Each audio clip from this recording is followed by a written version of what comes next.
Le 29 mars 2014, Charles Blé Goudet, accusé de crimes contre l'humanité, était transféré à La Haye. Son procès s'est rouvert le 6 février dernier.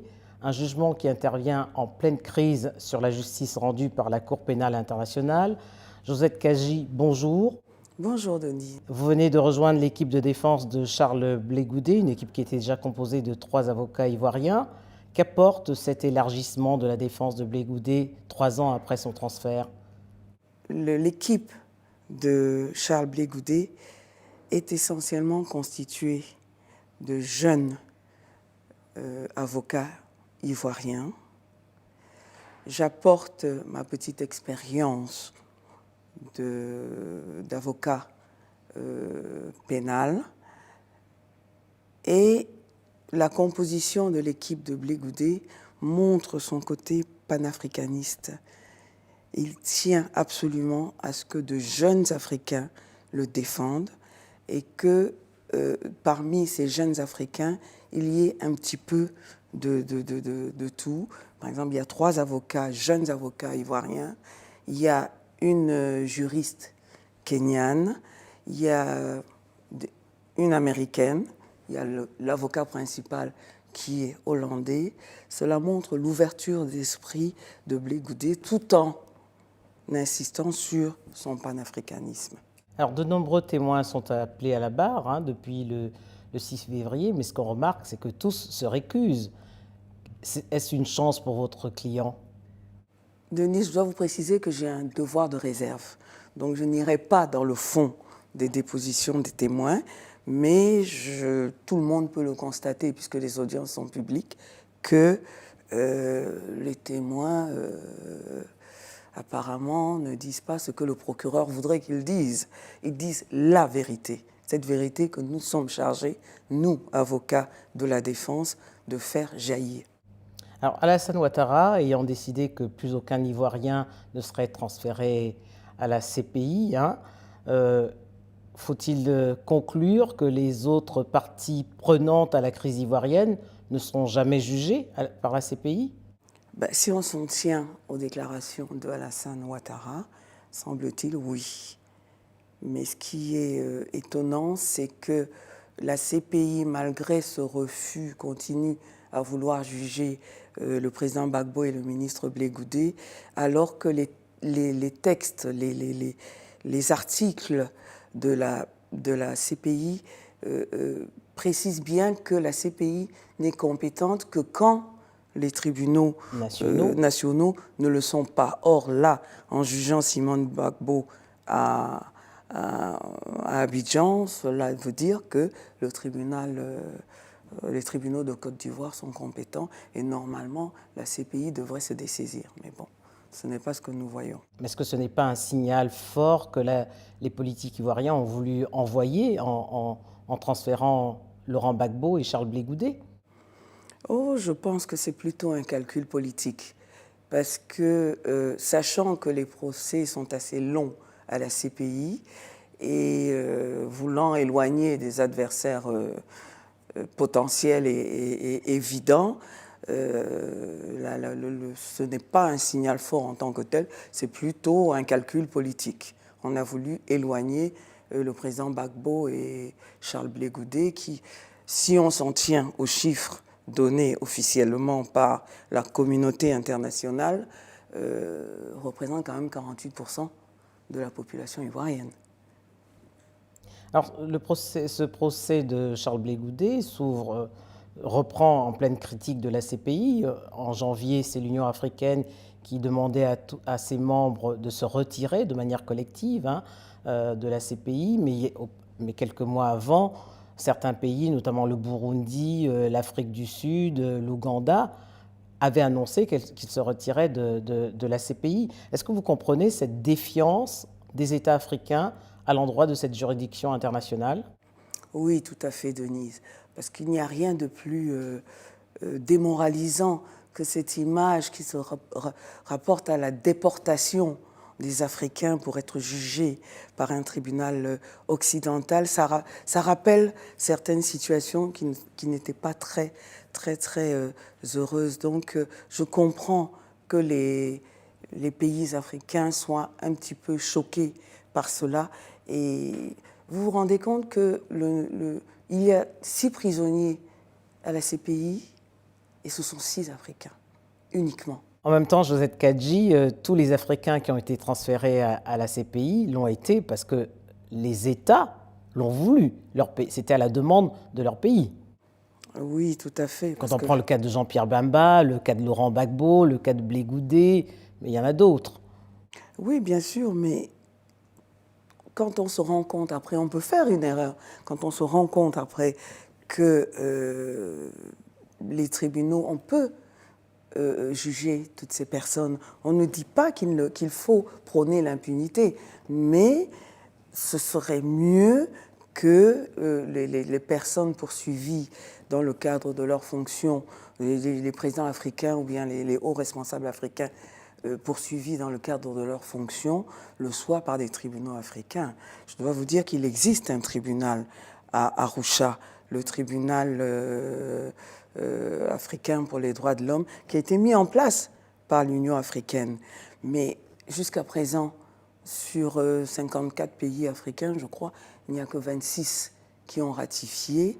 Il y a quelque chose aussi que les Africains doivent comprendre, c'est qu'il faut qu'ils se prennent en main et qu'ils aillent jusqu'au bout de leurs décisions.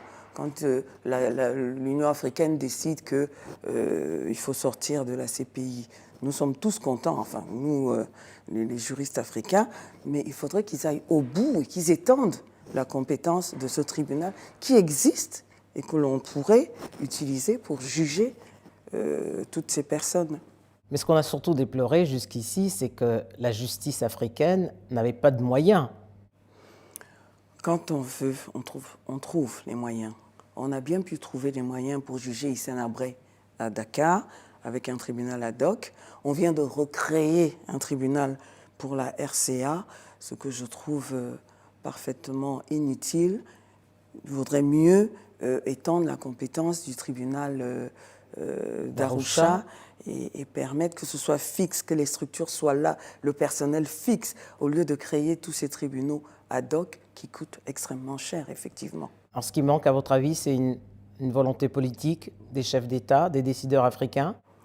Oui, parce que je crois que les chefs d'État prennent des décisions pour faire plaisir aux populations, parce qu'ils savent qu'il y a une attente, mais qu'au fond, la volonté n'est pas là, parce qu'il n'est pas difficile de créer ce tribunal.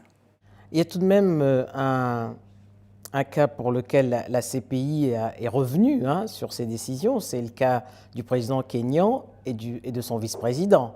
Elle peut donc reculer. La CPI peut reculer, bien sûr. La CPI peut décider de mettre le président Gbagbo en liberté provisoire, par exemple, de mettre le ministre Charles Blé Goudé en liberté provisoire. La CPI peut reculer. C'est ce que vous souhaitez pour votre client, une liberté provisoire? La liberté n'a pas de prix, qu'elle soit même provisoire, mais elle n'a pas de prix. Ce serait bien si, même tout en continuant le procès, ce serait intéressant s'il pouvait recouvrir la liberté, parce que le président Gbagbo a plus de 70 ans quand même. Il fait froid là-bas, en Hollande.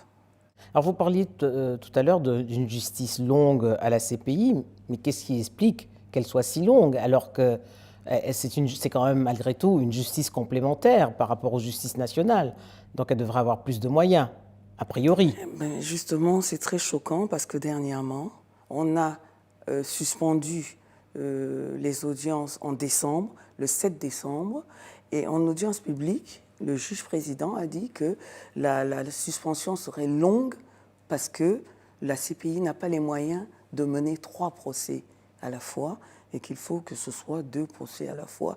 Donc la suspension prendra pratiquement 2 mois, ce qui est extrêmement choquant parce que le président Gbagbo est en détention préventive depuis 2011. presque, voilà, et Blé Goudé depuis 2014.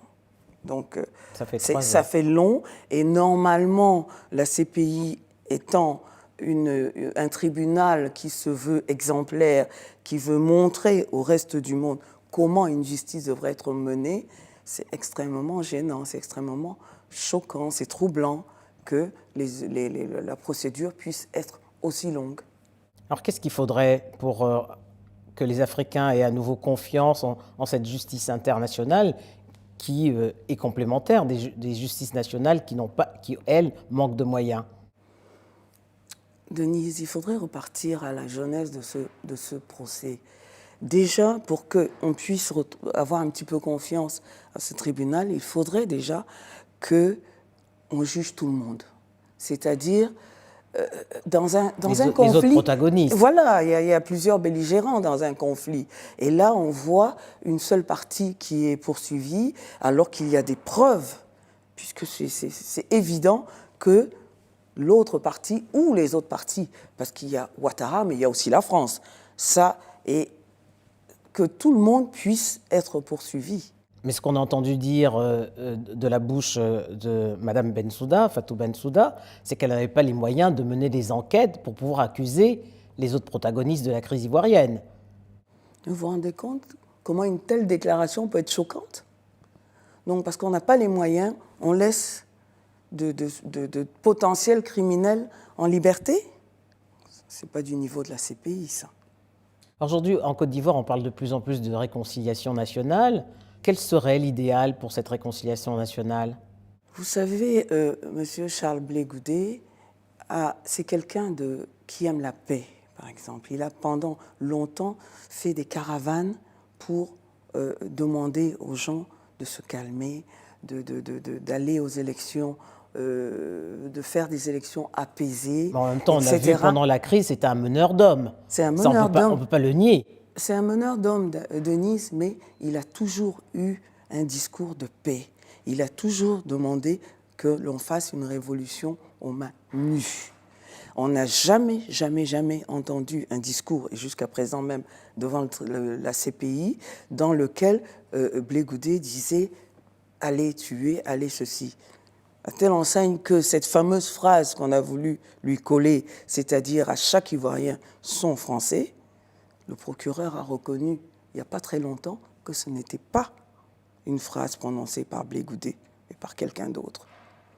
Donc c'est pour revenir à votre question, pour amener la paix en Côte d'Ivoire, je pense qu'il faudrait ramener le président Gbagbo et Blé Goudé chez eux pour qu'ils puissent parler à la population, pour que les choses se calment. Parce que la Côte d'Ivoire n'est pas en paix.